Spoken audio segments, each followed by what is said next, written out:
मायके की गोद भराई। कहते हैं एक औरत का नया जन्म होता है जब वो माँ बनती है। जब उसके हाथ में एक नन्ही सी जान आती है तब उसका संसार ही नया सा हो जाता है। यही खुशी की लहर हमारे अग्रवाल परिवार में भी बह रही थी, जहां दिव्या के माँ बनने की खबर ने सबको उत्साहित कर रखा था।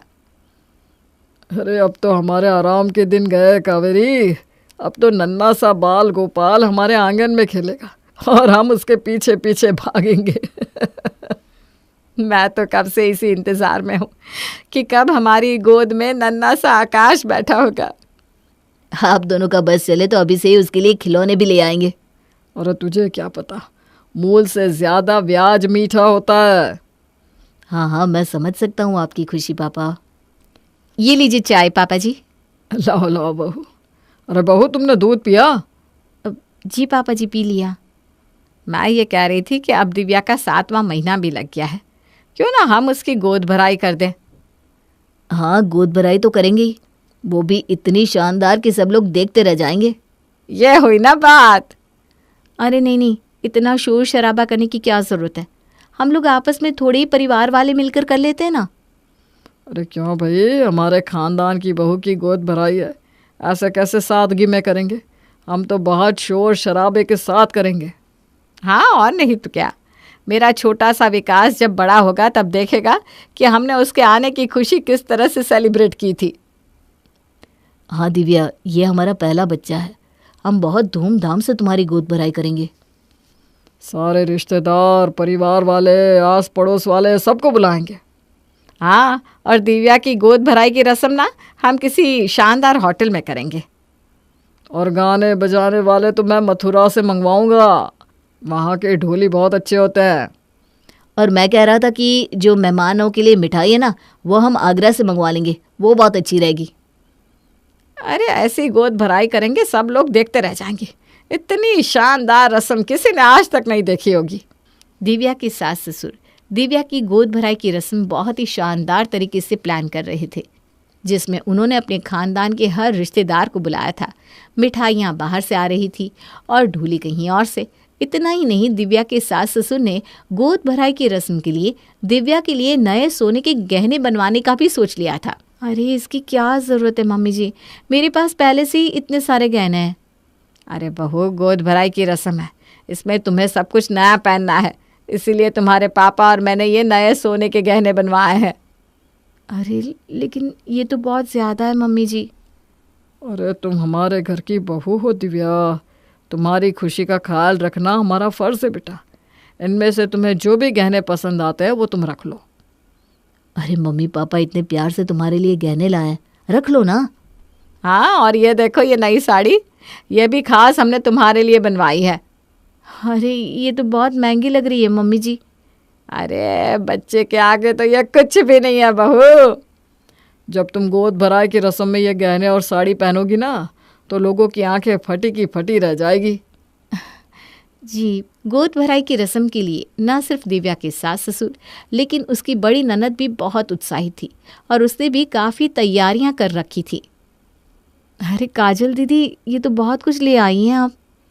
अरे मेरे छोटे भाई का बच्चा होने वाला है, उसके लिए अभी तो मैं कुछ भी नहीं लाई। ये कपड़े गहने ये बहुत ज़्यादा है दीदी। अरे काजल बुआ बनने वाली है, ये तो अभी कुछ भी नहीं है। जब एक बार बच्चा आ जाएगा फिर देखना क्या क्या करती है ये। सब लोग कितने खुश हैं ना हमारे बच्चे को लेकर, देखो तुम्हारे लिए क्या क्या कर रहे हैं। गोद भराई की रस्म की तैयारियां बड़े ही ज़ोर शोर से चल रही थी और आकाश के घर वालों ने दिव्या के मायके वालों को भी गोद भराई की रस्म के लिए न्योता दे दिया। अरे बहन जी, आप सबको ज़रूर आना है कल गोद भराई की रस्म में, और सबको लेकर आना है। जी जी बहन जी, हम सब ज़रूर आएंगे, आखिर हमारी बेटी की गोद भराई की रस्म है। हाँ, आप तैयारियां देखेंगी ना तो आप खुश हो जाएंगी। ऐसी तैयारियां हैं कि गोद भराई की रस्म आज तक किसी की नहीं हुई होगी। जी जी, दिव्या बता रही थी कि आप सबने बहुत बड़ा जश्न रखा है दिव्या की गोद भराई की रस्म का। अरे क्यों ना रखे, अग्रवाल परिवार का चश्म चिराग आ रहा है, इतना बड़ा जश्न तो बनता ही है। जी जी बिल्कुल। लीजिए, दिव्या भी आ गई, आप उससे बात कीजिए, मैं आती हूँ। लो दिव्या, तुम्हारी माँ से बात करो। हेलो दिव्या। हेलो माँ, कैसी हो तुम? मैं ठीक हूँ, तुम बताओ, खुश हो ना तुम? देखो तुम्हारे ससुराल वाले कितना बड़ा जश्न कर रहे हैं। तुम हाँ तो बोल रही हो लेकिन खुश नहीं लग रही हो दिव्या बेटा। नहीं नहीं माँ, खुश हूँ ना मैं। कौन खुश नहीं होगा जब उसके ससुराल वाले उसके लिए इतना बड़ा जश्न कर रहे हैं तो। हाँ, पर ऐसा लग रहा है जैसे कोई बात है जो तुझे खाए जा रही है। नहीं माँ, ऐसा कुछ नहीं है। बस तुम जानती हो, ऐसे ही मन में कुछ अजीब अजीब से ख्यालात आते रहते हैं। ठीक है, चल तू अपना ध्यान रखना, कल हम सब आएंगे। जी माँ। जानकी को दिव्या की बातों से लग रहा था कि कोई तो बात है जो दिव्या को अंदर ही अंदर खाए जा रही है, लेकिन दिव्या कुछ कह नहीं रही थी। अगले दिन सुबह ही मेहमान भी आने शुरू हो चुके थे और बस दिव्या की गोद भराई की रस्म शुरू ही होने वाली थी कि अरे कितनी सुंदर लग रही है दिव्या बहू।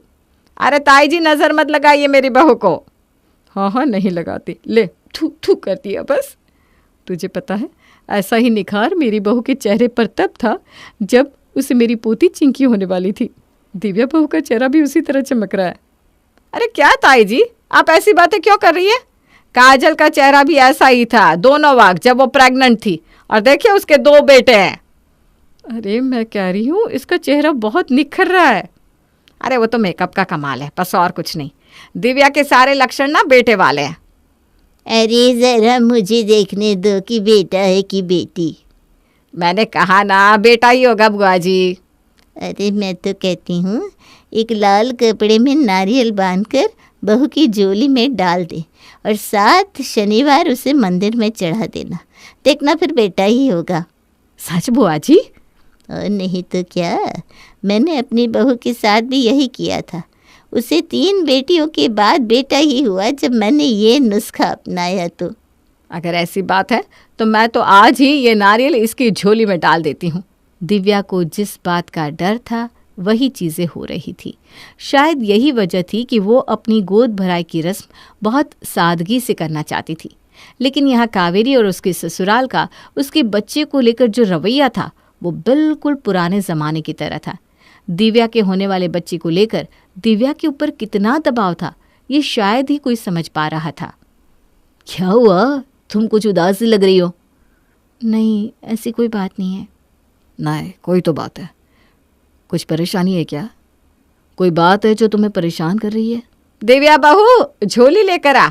ये नारियल है, इसे अपनी झोली से नीचे नहीं डालना, ठीक है? ये क्या है माँ? अरे कुछ नहीं है, तू नहीं समझेगा। ये नारियल क्या है? इतनी देर तक दिव्या नारियल पकड़ेगी तो थक जाएगी माँ। अरे कुछ नहीं होता बेटा। दिव्या, ये नारियल को नीचे मत रखना। हाँ। कावेरी ने बुआ जी की बात मानकर नारियल को लाल कपड़े में बांधकर दिव्या के हाथ में थमा दिया। लेकिन ये बात यहीं नहीं रुकी। गोद भराई की रस्म में इस तरह की बातें होना तो बस अभी शुरू ही हुई थी। अरे कावेरी, बधाई हो गोद भराई की रस्म की। अरे जीजी, आपको भी बधाई हो। मैं तो कहती हूँ इस बार भगवान हमारी सुन ले और हमारे घर में चश्मो चिराग दे दे। क्यों जीजी, आप ऐसा क्यों कह रही हैं? कुछ नहीं, तुम तो जानती हो मेरी भी 2 पोतियाँ हैं। मेरी बहू तो अग्रवाल परिवार को बेटा नहीं दे पाई, इसीलिए तो अब सबकी उम्मीद दिव्या से ही है। अरे जीजी, आप चिंता मत कीजिए, दिव्या को बेटा ही होगा। आप देखना, गोद भराई की रस्म में जितना खर्चा किया है ना, उससे कई गुना खर्च हम अपने पोते के जन्म पर करेंगे। हाँ हाँ, लेकिन वो तो तब ना जब बेटा होगा। अरे मैं कह रही हूँ ना, छोटा आकाश ही आएगा। मैं भी यही दुआ करती हूँ, लेकिन वो क्या है ना, सब लोग यही बातें कर रहे हैं कि दिव्या के लक्षण बेटी वाले हैं। कोई बात नहीं कावेरी, आजकल बेटियाँ भी बेटों से कम नहीं है। बेटी हुई भी तो लक्ष्मी ही तो आएगी तुम्हारे घर में। हाँ हाँ, मुझे भी कोई दिक्कत नहीं है अगर बेटी भी हुई तो। इतने बड़े जश्न के बीच में दिव्या के सामने उसी के बच्चे के लिए इतनी सारी बातें की जा रही थी और दिव्या ये सब सोचकर काफ़ी परेशान सी हो रही थी, लेकिन कुछ कह नहीं पा रही थी क्योंकि गोद भराई की रस्म में इतने लोग जो शामिल हुए थे। ये जीजी तो कुछ भी कहती हैं, इन्हें कुछ नहीं पता। दिव्या बेटा, तुझे तो लग रहा है ना कि तेरे पेट में बेटा ही है। मम्मी जी, ये सब मुझे कैसे पता चल सकता है? अरे क्यों? जब आकाश होने वाला था तब मुझे तो पता चल गया था कि बेटा ही होगा। मम्मी जी, यहाँ आपने इतना बड़ा गोद भराई का जश्न मेरे माँ बनने के लिए रखा है। अब बच्चा बेटा हो या बेटी, क्या फ़र्क पड़ता है? हाँ हाँ, मैं कहाँ कुछ कह रही हूँ। अब सब लोग तुझे बधाई देने आ रहे हैं, देख अपना मूड अच्छा कर ले। हाँ, दिव्या की सास मुंह से तो यही कह रही थी कि उसे कोई दिक्कत नहीं है, लेकिन अग्रवाल परिवार का बर्ताव गोद भराई की रस्म की तरह शानदार नहीं था। दिव्या बहू, ये मेरे दोस्त पंडित शास्त्री। नमस्ते बेटा। नमस्ते। ज़रा अपना हाथ देना बेटा। ये बताएंगे कि आगे भविष्य में क्या होगा। क्या मतलब? हम ज्योतिष है बेटा, आगे क्या होगा, बेटा या बेटी, हम सब बता सकते हैं। लाओ अपना हाथ दो। श्याम जी, मैं तो कहता हूँ आपको एक पूजा करवानी होगी, वो भी चंद्रमा के पूनम के दिन, जिससे चंद्र जैसा बेटा होगा आपके घर। अरे आप जैसा कहेंगे वैसा ही होगा पंडित जी। तुम्हें ना ये काला धागा बांधना होगा बेटा, ये लो अपनी कमर पर बांध लो। हाँ बेटा, अपनी सास से कहो, वो बांध देगी। गोद भराई की रस्म में आए सब लोग दिव्या को आशीर्वाद कम और बेटे बेटी की टिप्पणी पर ज्यादा लगे हुए थे, लेकिन गोद भराई की रस्म जिस माँ के साथ हो रही थी उस पर तो कोई ध्यान नहीं दे रहा था। दिव्या, इनसे मिलो, ये मेरी डॉक्टर है। मेरे दोनों बेटों के वक्त मैं इन्हीं के पास गई थी। जी नमस्ते। जैसा मैंने आपसे कहा आप वैसा ही कर दीजिएगा। क्या करना है दीदी? अरे कुछ नहीं, गोद भराई की रस्म के बाद ये तुम्हें चेक कर लेंगी बस। चेक करेंगी? लेकिन अरे कुछ नहीं, ये सब हमारे तक ही रखेंगी, किसी को कुछ पता नहीं चलेगा। लेकिन दीदी, ऐसा बच्चा लड़का है या लड़की ये बताना कानूनन अपराध है। अरे तभी तो ये तुम्हारा चेकअप हमारे घर में ही करेगी। अरे पर दीदी। अरे कुछ नहीं होगा, तुम गोद भराई की रस्म एंजॉय करो ना। गोद भराई का जितना बड़ा जश्न रखा गया था उतनी ही छोटी सोच के मालिक थे दिव्या के ससुराल वाले। दिव्या को उस वक्त काफ़ी दबाव महसूस हो रहा था, लेकिन वो कुछ कह नहीं पा रही थी। शायद उसे पता था कि ऐसा ही सब होने वाला है, इसलिए गोद भराई की रस्म को सादगी से करना चाहती थी। दिव्या, तुम कुछ खाओगी? नहीं, मम्मी जी ने मना किया है। इस नारियल को तोड़ने के बाद ही मैं कुछ खा पी सकती हूँ। अरे ये क्या पागलपन है, इस हालत में तुम्हें खाते पीते रहना चाहिए। कोई बात नहीं, मैंने अगर कुछ खा पी लिया तो मम्मी जी बुरा मान जाएंगी।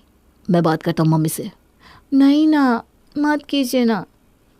दिव्या, कोई तो बात है जो तुम इतनी उदास सी रहती हो। जब से हमने गोद भराई की रस्म की बात की है तब से तुम परेशान से लग रही हो। नहीं, वो बस। मैं जानता हूँ कोई तो बात है जो तुम्हें परेशान कर रही है, लेकिन तुम कह नहीं रही हो। मैंने तुम्हारे लिए इतना बड़ा जश्न रखा, लेकिन तुम तो खुशी नहीं लग रही हो। आकाश, तुम्हें बेटा चाहिए या बेटी? क्या? ये कैसा सवाल है? बताओ ना, तुम्हें बेटा चाहिए या बेटी? अगर हमें बेटी हुई तो क्या तुम्हारा प्यार मेरे लिए कम हो जाएगा? ये कैसी बात कर रही हो तुम? दिव्या, लड़का या लड़की होना हमारे हाथ में होता है क्या? फिर भी बताओ ना। दिव्या, ये कैसी बातें कर रही है बेटा तू? माँ।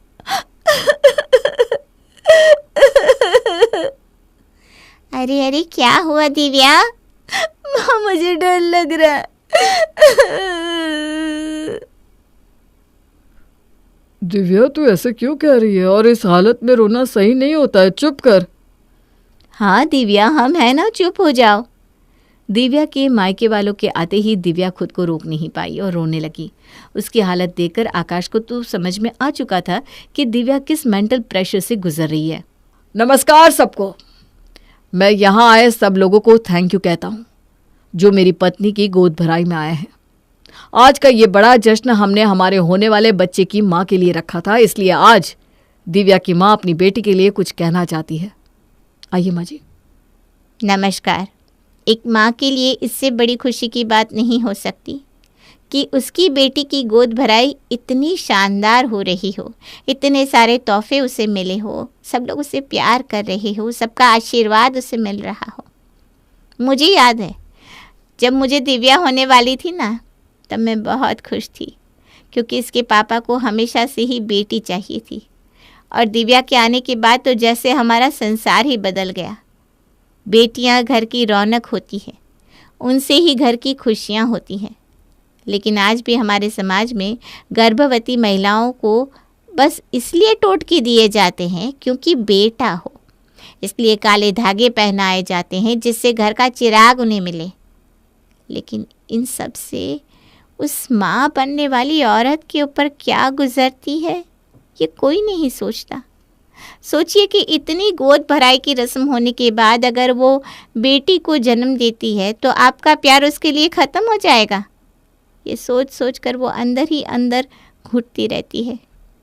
आज मैं अपनी बेटी से कहती हूँ कि दिव्या, तुम ऐसा कुछ भी मत सोचना, हम सब तुमसे प्यार करते हैं बेटा। और आज मैं दिव्या की माँ यहाँ आए सब लोगों को चांदी के सिक्के बांट रही हूँ क्योंकि मेरी बेटी की गोद भराई की रस्म है।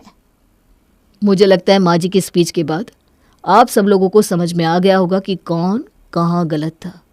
आज की गोद भराई की रस्म दिव्या के मायके वालों की तरफ से है, उनकी तरफ से जिन्हें अपनी बेटी के माँ बनने की खुशी है, ना कि उसे बेटा होगा या बेटी। और मैं भी यही चाहता हूँ कि मेरी प्यारी सी बेटी हो जिसकी गोद भराई की रस्म उसके मायके वालों की तरफ से होगी। मैं आज से ये रस्म बदलता हूँ। आज गोद भराई की रस्म ससुराल वालों की तरफ से नहीं, हमारे परिवार में बेटियों की गोद भराई की रस्म उनके मायके वालों की तरफ से ही होगी, जिससे कोई भी बहू इस तरह का दबाव महसूस ना करे। आकाश और जानकी की बातों को सुनने के बाद अग्रवाल परिवार को अपनी गलतियों का एहसास हो रहा था। उन्हें एहसास हुआ कि इतनी शानदार और बड़ी गोद भराई की रस्म करने वाले वो कितनी छोटी सोच के मालिक थे।